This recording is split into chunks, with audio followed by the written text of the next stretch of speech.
Om Sarvadharmastapakatvam Sarvadharmaswarupakaha Acharyanam Mahacharyo Ramakrishnaya Te Namaha.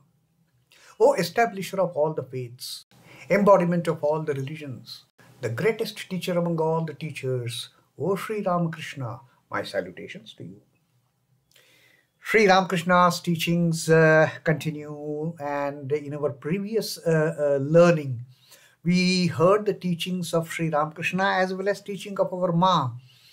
When that Bengali man had come to Sri Ramakrishna wearing ochre robes, wearing girua, and without any formal renunciation, without any formal sannyasa, he had just put on the ochre robes and he came to Sri Ramakrishna. And Sri Ramakrishna said, "This is not the right thing, man, that you are putting on ochre robes without getting a proper sannyasa.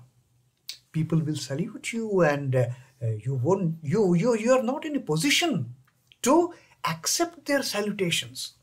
And exactly the same thing happened in case of our Ma. That one day when that lady came wearing ochre robes, and that lady with the ochre robes, she saluted, offered her salutations to Ma and offered 2 rupees. Now that is great kind of aberration from the tradition of a sannyasi offering something. Sannyasis never offer. They don't have anything with them basically. So Ma says, "What are you doing? You are a sannyasini." And then Ma came to know, this lady, she has not taken a formal sannyasa at all. Just like that, she's wearing ochre robe. And then Ma gave her a very strict advice. She said, "Looking at your ochre robe, people will start offering their salutations to you. They will start offering honors to you. Now, to accept that honor, to assimilate that honor, you should have a power, and that power you can only get through formal renunciation. Not like just putting on ochre robe, you will become a sannyasini. It doesn't happen that way," Ma said. So Ma told her that, first of all, take mantra. You have not even taken mantra.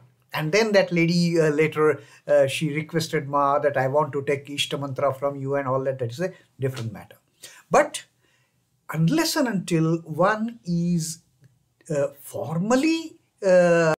one has formally undergone the process of renunciation, the sannyasa diksha, one should never ever follow the practice of putting on ochre robes.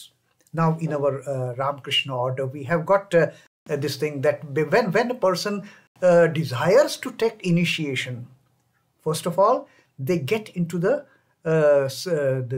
they enter the order as brahmacharis, and that is when they wear white clothes.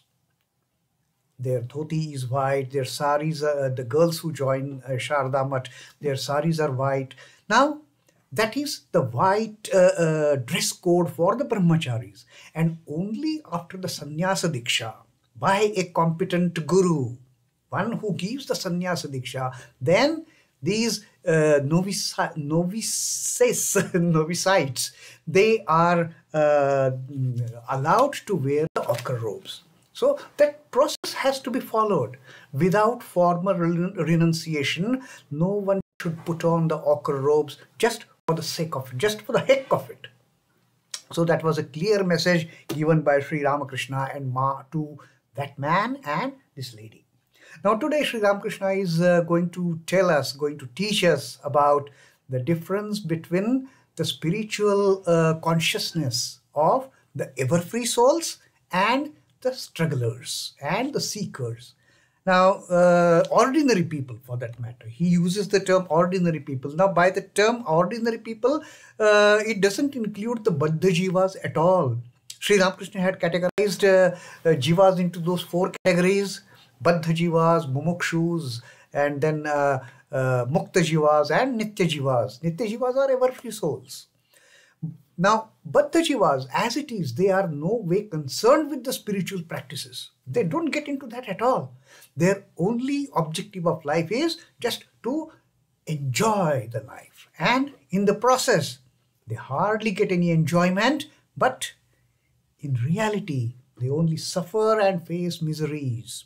So, Baddha is a gone case. So, Sri Ramakrishna is talking about the mumukshus, the seekers towards liberation.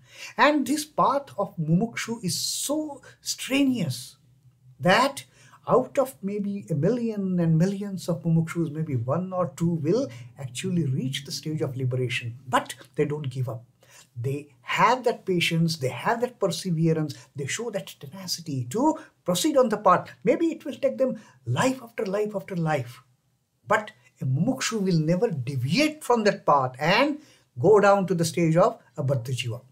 Now Sri Ramakrishna once again pointing out to his beloved children, Rakhal and Naren. Youngsters like Rakhal and Narendra and Rakhal are ever perfect. They are ever free souls. Right from their birth, they have the God consciousness awakened in them. Every time they are born, they are devoted to God. They are not afraid of taking birth and, n number of times. In fact, Swami Vivekananda boldly said, I'm not afraid of death. I can take birth, I can come to this life again and again and again if I can liberate one mumukshu. So that is how these ever-free souls, they are not afraid of birth and death. Because for them, the birth and death is immaterial. They are ever free for that matter. Every time they are born, they are devoted to God. An ordinary man acquires little devotion after austerities and a hard struggle. That is what happens with mumukshus. After so many austerities, they keep on practicing japa, japa, japa, japa, meditation, do this, do that, do this worship.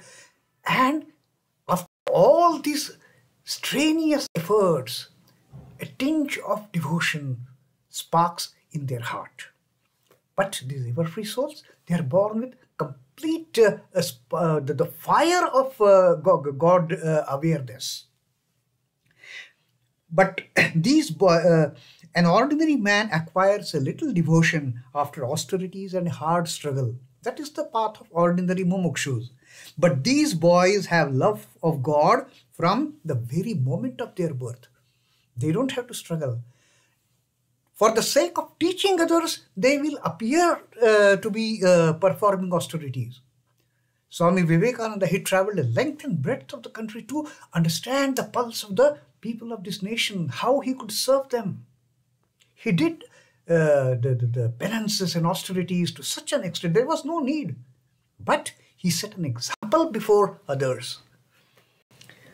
They are like the natural image of Shiva. Sri Ramakrishna says, these ever-free souls, perfect souls like Rakhal and Narendra, they are like the natural image of Shiva, which springs from the earth and is not set up by human hands. The Swayambhu Shivalinga, which comes up on its own from Mother Earth. Nobody, creates an image out of clay or anything. The Swayambhu comes of its own. And like that Swayambhu Shiva, Sri Ramakrishna says, these ever-free souls, they have their God realization right from birth. The ever-perfect form a class by themselves. Sri Ramakrishna is so biased for that matter of praising these ever-perfect souls, these ever-free souls. Because they come to liberate others. They come to show the path to others, all those who are they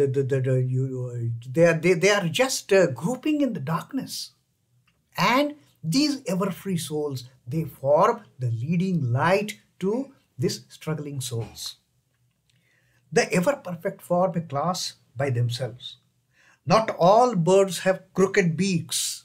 Sri Ramakrishna uses the word. Now, typically when you observe birds, different birds have different types of beaks, and most of the birds, they have crooked beaks. It will be like this bent down, the top beak. But Sri Ramakrishna says, not all birds have crooked beaks. There are some who don't have the crooked beaks at all. And the ever-perfect, the ever-free souls, the ever-free incarnations are like those birds who don't have crooked beaks. The ever perfect are never attached to the world. This is the biggest quality of the ever perfect souls. They are never attached to the things of the world. There is the instance of Prahlada. Sri Ramakrishna gives the example of Bhakta Prahlada. He never had any attachment to any worldly desires. His only desire was Lord Vishnu. How to attain Lord Vishnu? How Vishnu will take me on his lap? That was his only desire. He was otherwise son of the king Hiranyakashipu. He never had anything that he couldn't ask for. The entire material things he could have enjoyed as the prince, but all he wanted was the devotion towards the lotus feet of the Lord. That's it. Ordinary peoples practice spiritual discipline and cultivate devotion to God. The mumukshus, the strugglers, the seekers of liberation, they have to undergo so many activities. They have to make so many efforts to gain that little spark of devotion. But they also become attached to the world. Now in the process, why it is that from among the millions and millions of mumukshus, one or two they escape from the net of Maya? Because while the mumukshus, while the seekers, they are seeking liberation, they also get drawn towards the worldly temptations. They will chant the name of God, yes, but they will also get drowned in that whirlpool of Maya. And their struggle continues life after life after life. But they also become attached to the world and are caught in the glamour of woman and gold. These mumukshus, they also cannot escape the glamour of lust and greed, the glamour of woman and gold. They are like flies. Now Sri Ramakrishna here gives the example of these people, ordinary mumukshus. They are actually like flies. Fly at one point will sit on a sweet, wonderful sweet. That fly will cherish the sweetness from the sweet. Next moment, it will go and sit somewhere else. And the next moment, the fly would even go and sit on the filth, on the tongue, on the excreta. So that is the nature of these ordinary people. One time, yes, they are putting efforts towards recitation of the chanting the name of God, singing the glories of the God, doing japa, doing meditation, contemplate on the divine nature of the Lord. All these things they will do. But next moment, they will do most damaging things for the spiritual progress. So that is how this swing keeps on happening in the lives of ordinary people. And then Sri Ramakrishna talks about the ever-perfect souls. But the ever-perfect are like bees. Now, while these people, ordinary people, like us, we are all like flies. One moment we are on the best of the sweet meat. Next moment we are on some neutral object. And third moment, some of us, we might get into a filth also. We might go and sit in the filth. But the ever-free souls, Sri Ramakrishna says, they are not flies. They are the bees. What is the difference between bees and the flies? Fly can go and sit anywhere, the best place and the worst place. But bees, Sri Ramakrishna says, the ever-free, ever-perfect are like bees, which light only on flowers and sip the honey. They won't sit anywhere else. The bees have got nothing to do with the filth on the ground. They are only after sipping honey from the flowers. And so they will light only on flowers. They will sit only on flowers. The ever-perfect drink only the nectar of divine bliss. That's only thing that they need, the divine bliss. They don't want any of these material pleasures. They don't want any of the sense pleasures. Their entire focus is only the divine bliss. They are never inclined to worldly pleasures. This is how the ever-free souls, the ever-perfect souls like Narendra and Rakhal, they stand apart from this ordinary crowd. The devotion of ever-perfect is not like the ordinary devotion that one acquires as a result of strenuous spiritual discipline. The mumukshus, they acquire spiritual discipline, devotion after strenuous efforts, life after life after life after life.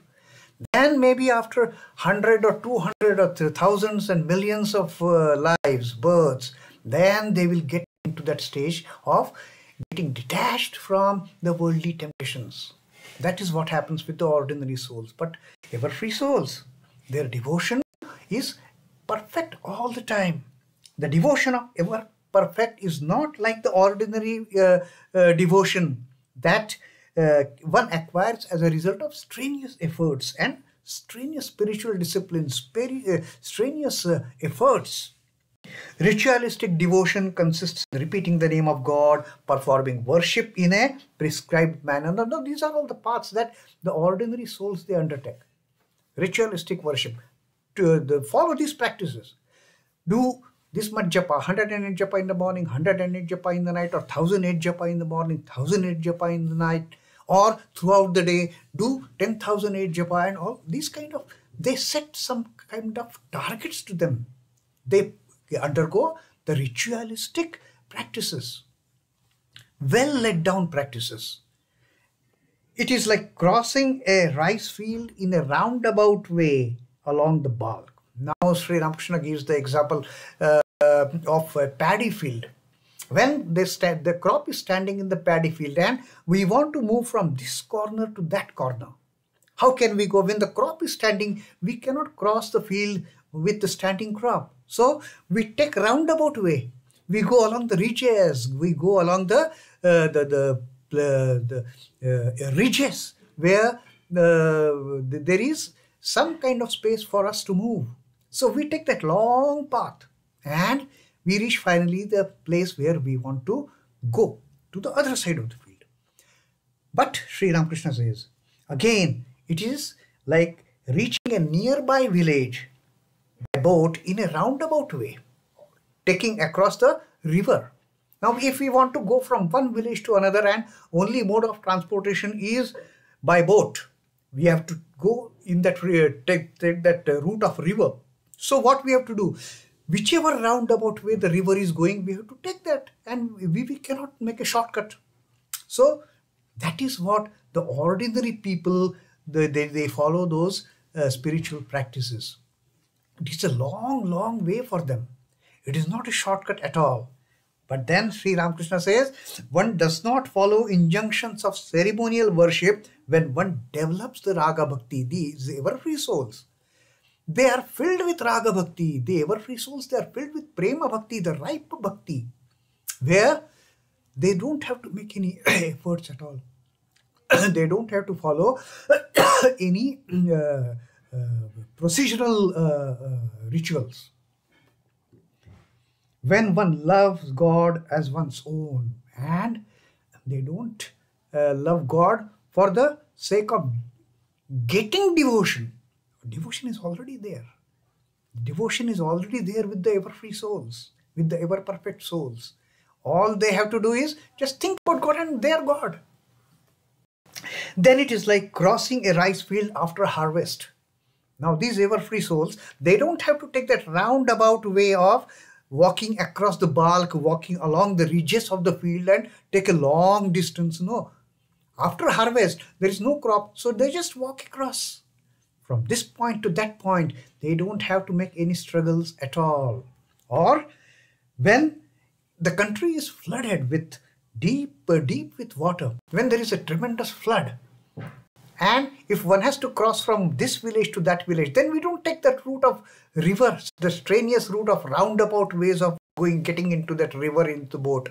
Now, everywhere there is water. From this point to that point, I can just sit in the boat and take my boat there. Now I don't have to spend long time in that taking that roundabout ways of the river. So that is what happens with the ever-free souls, ever-perfect souls, the Nitya Jivas. They are born with devotion. They are born with realization. They are born with enlightenment. They don't have to make any struggle at all. That is the difference between the youngsters, the pure-hearted boys like Rakhal and Naren, Sri Ramakrishna says, compared to the ordinary souls like us, we have to struggle, and maybe with the grace of the Lord, maybe in the millionth birth, we may, the spark of devotion might get ignited. The spark of that ultimate devotion, of that raga bhakti, of that prema bhakti which Sri Ramakrishna talks about, it might get ignited and we might be blessed with that nitya form, the ever-free soul. Om Namah Shri Bhagavate Ramakrishnaya. Sri Ramakrishna Arpanamastu. Jai Thakur, Jai Ma, Jai Swamiji.